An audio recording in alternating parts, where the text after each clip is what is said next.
Assalamualaikum warahmatullahi wabarakatuh to our beloved lecturers, Sir Muhammad Firdaus bin Ahmad and our fellow friends. So today, my group will be presenting about chapter 11, which is International Licensing.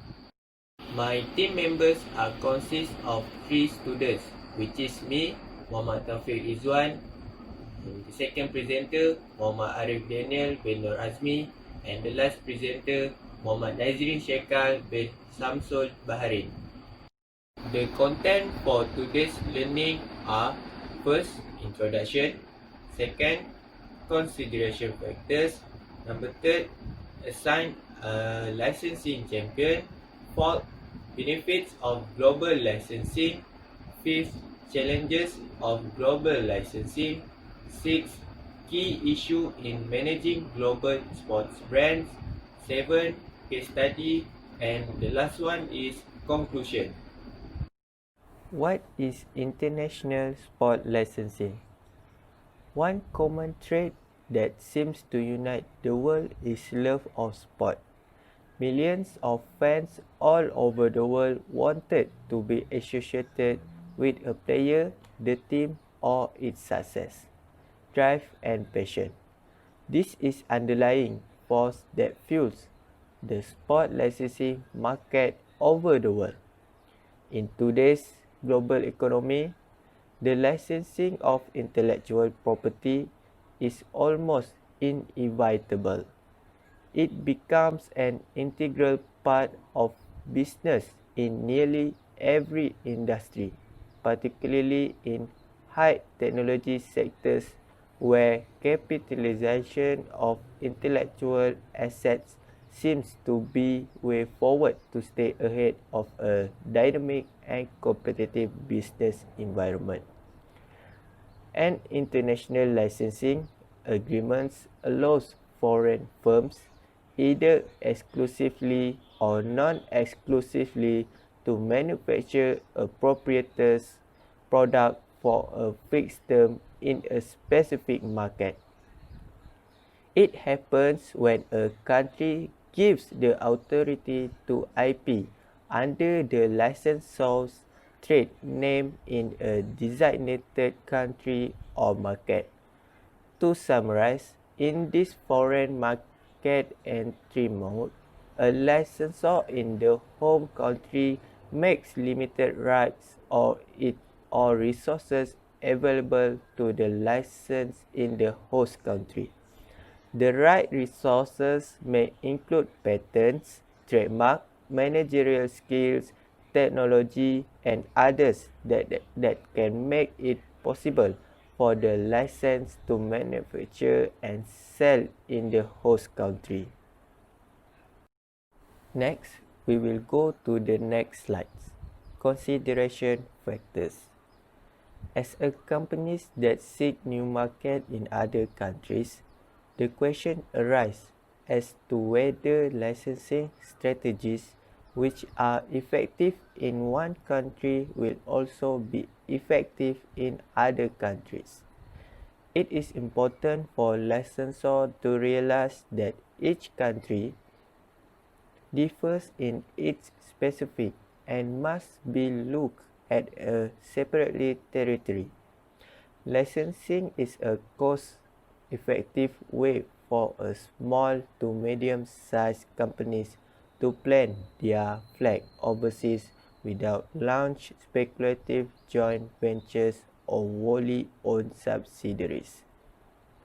As a licensor, a company can springboard off a local license that has the expertise and presence in a particular brand category with the critical knowledge of local markets and tastes. Licensing in global markets offers important advantage.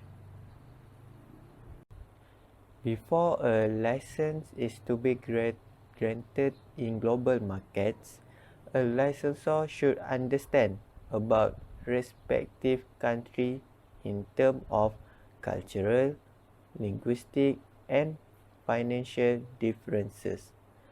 Cultural is the characteristic knowledge of a particular group of people, encompassing language, religion, social habits, music, and arts. It means when you want to sell a product in others country, you must study about the country cultural, linguistic, and financial differences. Number 2 is legal system and limitations. It means the legal term under which a person is allowed to use a product. As an example, suppose company A, a manufacturer and a seller of bubbles, was based in the US and wanted to expand to the Chinese market with an international business license. They can enter the agreement with a Chinese firm, allowing them to use their product patent and giving other resources in return for a payment. The Chinese firm can then manufacture and sell bubbles in China. Number 3, consumer behavior and market structure. Consumer behavior is the study of how individual customers, groups, or organizations select, buy, use, and dispose ideas, goods, and services to satisfy their needs and wants. It refers to the action of the consumers in the marketplace and the underlying motives for the actions. Number 4, political and economic situation. Economic situation refers to the present state of the economy in a country or region. This situation changes over time along with the economic and business cycles as an economy goes through periods of expansion and contraction. Economic situations are considered to be sound or positive when an economy is expanding and are seen as adverse or negative when an economy is contracting. The last one is prospective license and his capabilities. Prospective license means any association which has applied or intends to apply to become a license as defined under the provision. Or in other words, it means any third party that desire to make, use, and sell a proposed product. Okay, I will explain about how to assign a licensee champion. First, should have a solid understanding of your IP and the industries in which you compete.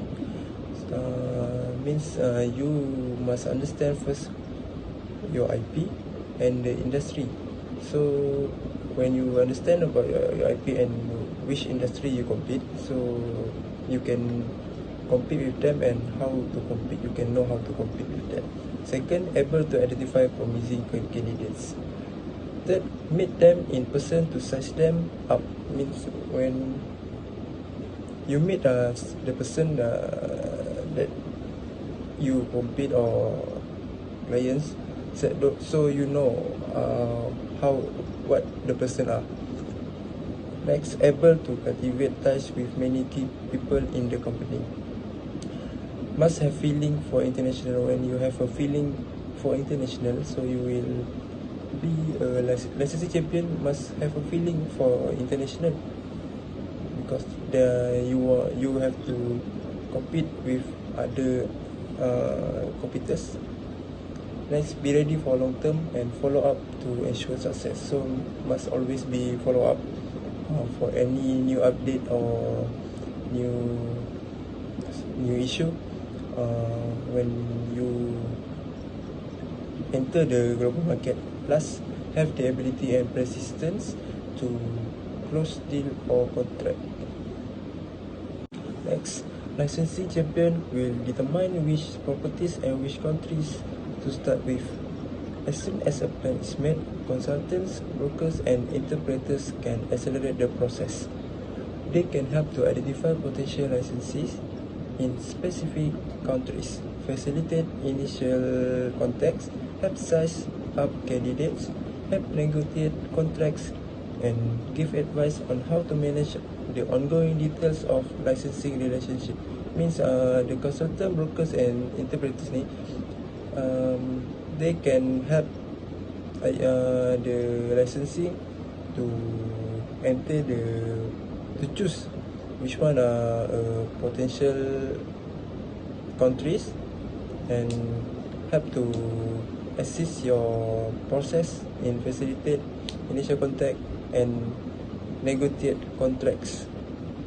And they also will give advice on how to manage the relationship of licensing. Next, I will explain about what is the benefits of global licensing. First, global marketing advantage. When you enter the marketing, global marketing, there is lower in marketing costs.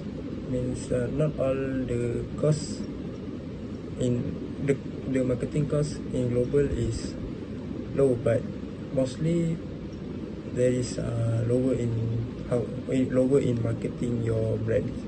Second, power and scope. Means the power and scope of the global marketing is big or huge. Next, consistency and brand image. When you enter the global marketing, your brand will get famous, and that's why your brand will consistent in global marketing. Second, sports brand enhancement. IP owners want an outlet to promote and advertise their IP overseas for in future to get better position in market. Means IP owner want an outlet in overseas because they want to promote their brand image and want to get a high position in global marketing. So in the future, their brand will get better and get famous. Third, easier path to become international sport company. Licensor become well known in international. Means when you enter the global licensing or global marketing, licensor will get known when you hire the licensee in international. Licensee takes risk for product. Means licensor don't take a risk, but the licensee will take a risk for the product if the product is not good or something else. Last, faster way to grow and achieve market. Help licensor commercializing a new technology or building a marketing image. When you the benefits global can grow your brand faster, and you will achieve the goals in global market because the global market is a big scope to promote your brand, to sell your brand or product. That's why there is a faster to grow and achieve market. So I will explain about challenges of global licensing. Global marketing disadvantage. The disadvantage is a difference of consumer needs, wants, and patterns for sports product. Means not your product will fulfill what customer needs. Different in sport brand and product development and competitive environment. There is many product that will compete with your product when you enter the global market. Control in global wholesale distribution. To reduce overexposure to certain retail channels, companies use strategy of broadening their presence in all major retail formats. The third one is a future competition. Licensing sports product to overseas can get risk of creating a potential competitor. When you promote your product to overseas, it will risk your product because in future there will many product will enter the global market. So that's why it's a future competition. Cost of licensing IP. Royalty is typically only paid on sales or manufacture in a country in which there are pending IP rights in the form of a IP application and or issue national IP. So means royalty is only paid when based on the sales that have been sold. Assalamualaikum warahmatullahi wabarakatuh. My name is Muhammad Azim Shekal bin Shamsul Bahrain, and I will continue the next presentation for today, which is the key issues in managing a global sports brands. There are three issues in this part, which is the first one is acquisition issues. There are two ways to acquire IP rights, which is purchase them and create them. Purchase. What is purchase? Purchase is a difference exists between the transfer of IP ownerships by operation of law and transfer by operation of contract. Considerable attention has been given to corporate restructuring for tax or strategic reasons. The buyer must carefully examine the IP assets to be purchased after the initial antitrust screening is completed. Usually, international IP due diligence consists of reviewing files of pending trademark applications, copies of all trademarks and copyright registrations, renewal certificates, copies of latest patent, technology disclosures, and copies of license agreements and other agreements affecting IP assets. The purpose of all this examination is to determine the existence and condition of the IP assets. In a friendly acquisitions, the seller usually will provide most of the documents that have been set up for the transactions. A friendly seller will usually give representations and warranties concerning the prospective IP rights. In an unfriendly purchase, however, one must obtain all these informations without representations or warranties from public sources. The second way is create them. While in civil law countries, rights are primarily obtained through registrations, common law countries, they arise primarily out of use. It is thus important for companies to implement an international registration program for new IP assets. A registration program is preferable to an international use program for the following reason. First is the possibility of infringement if the mark is already registered to a third party. Second is the possibility of piracy in countries where a company uses its mark but another goes to register it. And last is the necessity in certain countries to obtain registration of a trademark before use. The second part is maintenance issues. In order to maintain the trademark rights, two different issues arise, which are the deadline docket for allowance, renewals, confirmation and taxes, and then to satisfy user requirements. Each country has a different method of determining deadlines for trademark registration renewal. It is important to familiarize oneself with these deadlines and independently analyze information received from local counsel. If satisfied that the information is correct, the particulars must be recorded to avoid any problems. The third part is enforcement issues. Even after acquiring and maintaining trademark rights, a company can still lose these rights due to quirks in national laws. However, it can be avoided by adequately policing the marks. This is the case study that we choose for this topic. Nike, Adidas, Puma, Under Armour sizing up the sportswear giant in 2020. This case study is related to the challenges of global licensing, where in the United States, the footwear and apparel business have been very challenged. The athletic side is far better than the fashion side, but both have been challenged, and it reflects in the result for all these brands here.